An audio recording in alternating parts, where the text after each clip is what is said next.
आइए आज हम लोग देखते हैं कक्षा 10 का हिंदी विषय का पार्ट 4। जयशंकर प्रसाद। जयशंकर प्रसाद एक महान कवि थे। छायावाद के 4 स्तंभ थे। पंत प्रसाद निराला वर्मा। पंत माने सुमित्रानंदन पंत, प्रसाद जयशंकर प्रसाद, निराला सूर्यकांत त्रिपाठी निराला और वर्मा मिस महादेवी वर्मा। ये 4 स्तंभ थे। 4 स्तंभ में एक थे जयशंकर प्रसाद। जयशंकर प्रसाद ने कामिनी जैसे रचनाएं की थी और कामिनी आज भी विश्व में प्रसिद्ध है। आइए जयशंकर प्रसाद का लिखा हुआ एक छोटी सी कविताएं आपको मिली है जिसका नाम है आत्मकथ। आत्मकथ मीन्स अपनी आत्मा की कहानी। अपने आत्मा की कहानी में अपनी जीवन की कहानी बहुत सारे लोग लिखते हैं।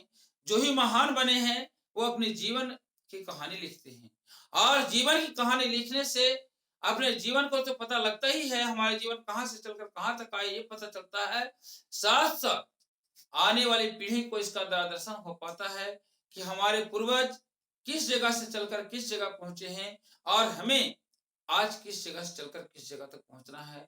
आगे आने वाली पीढ़ी को मार्गदर्शन होता है, देश और समाज को मार्गदर्शन से मिलता है। तो आइए जयशंकर प्रसाद के आत्मकथ को पढ़ते हैं, समझते हैं इसको। मधुप गुनगुना कर कह जाता कौन कहानी, यह अपनी मुरझा कर गिर रही पत्तियां देखो कितनी आज घनी। इस गंभीर अनंत नीलिमा में असंख्य जीवन इतिहास, यह लोग करते ही रहते हैं अपना व्यंग मलिन उपहास। तब भी कहते हो कह डालो दुर्बलता अपनी बीती, तुम सुनकर पाओगे देखोगे यह गागा रीति। जयशंकर प्रसाद कहते हैं मधु मिस मन रूपी भौरा। मन रूपी भावरा गुनगुना कर अपनी कहानी कह रहा है। देखो कितनी ही पत्तियां मुरझा कर गिर रही है।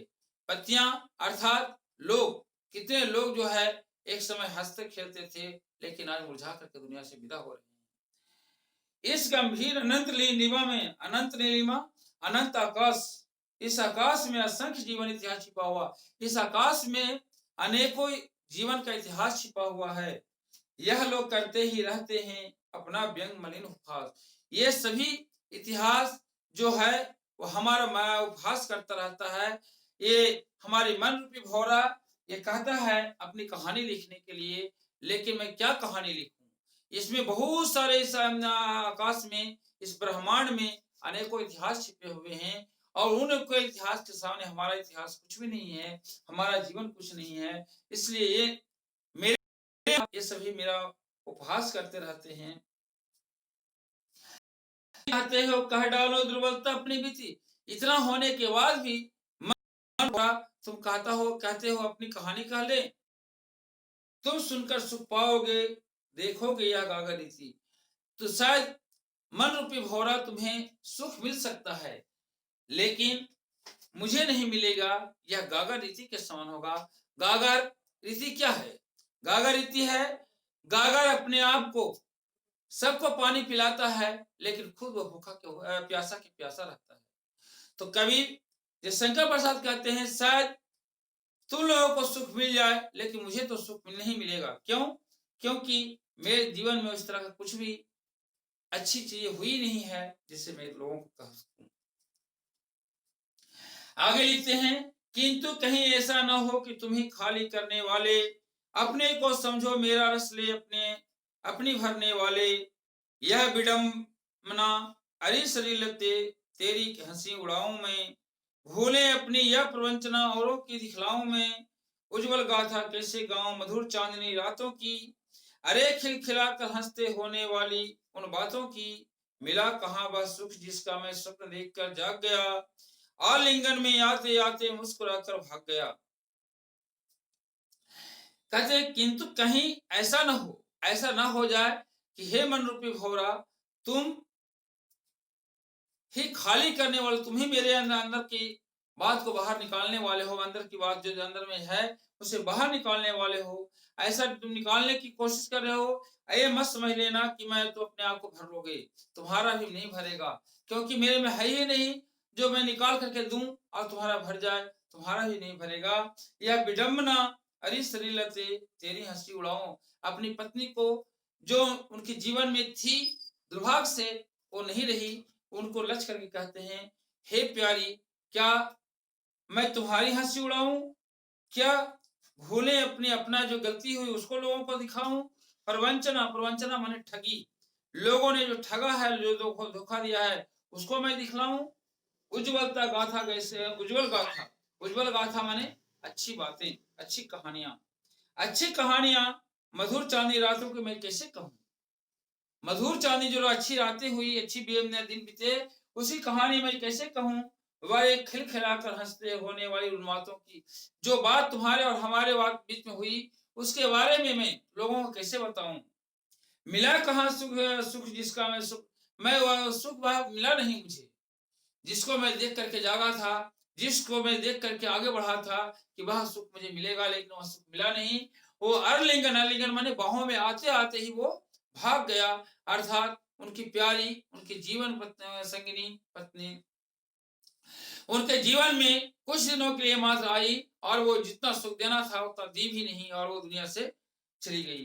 तो इसी को कहते हैं कि अरलिंगन में आते आते माने मेरे बाहों में आते आते वह मुस्कुराकर भाग गई। इसलिए मेरे जीवन में ऐसा कुछ भी नहीं है कि जो मैं लोगों को कहूं।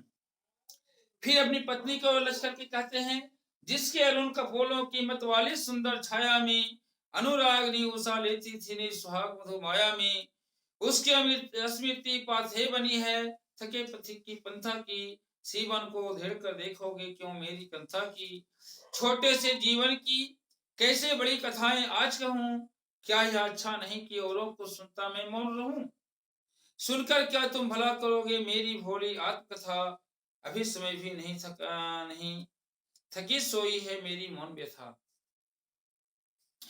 अपनी पत्नी को लच करके कहते हैं कि तुम्हारे अरुण कपोलों, लाल लाल होठों की मतवाली सुंदर छाया में सुबह सुबह सुबह सुबह उठती थी, सुबह उठते थे, प्रेम भरी भोर में सुबह होता था, और सुहाग मधुभाया, सुहाग में पति पत्नी का जो प्रेम था उसे मधुर मिलन होता था, और उस मिलन की स्मृति, स्मृति माने याद, याद में याद आज पथे बनी है, पथे पथे माने रास्ता दिखाने वाला बना है। वो जो तुम्हारी सुबह होती थी, प्रेम की सुबह होती थी, खुशियों की सुबह होती थी, वही खुशी आज हमारे लिए रास्ता दिखाने वाला बना हुआ है। थके पथिक की पंथा के, मैं चलते चलते थक गया हूँ, लेकिन वह तुम्हारी यादें जो है मुझे रास्ता दिखा रही है, हिम्मत दे रही है। आज भी बहुत सारे लोग जीवन में अनेकों कष्ट आते हैं, कष्ट आते हैं, उस कष्ट को झेलने के लिए वो जो अच्छे दिन में होते हैं, उन अच्छे दिनों को याद करके वो अपने अच्छे दिनों को याद करके वो खराब दिन को झेल लेते हैं।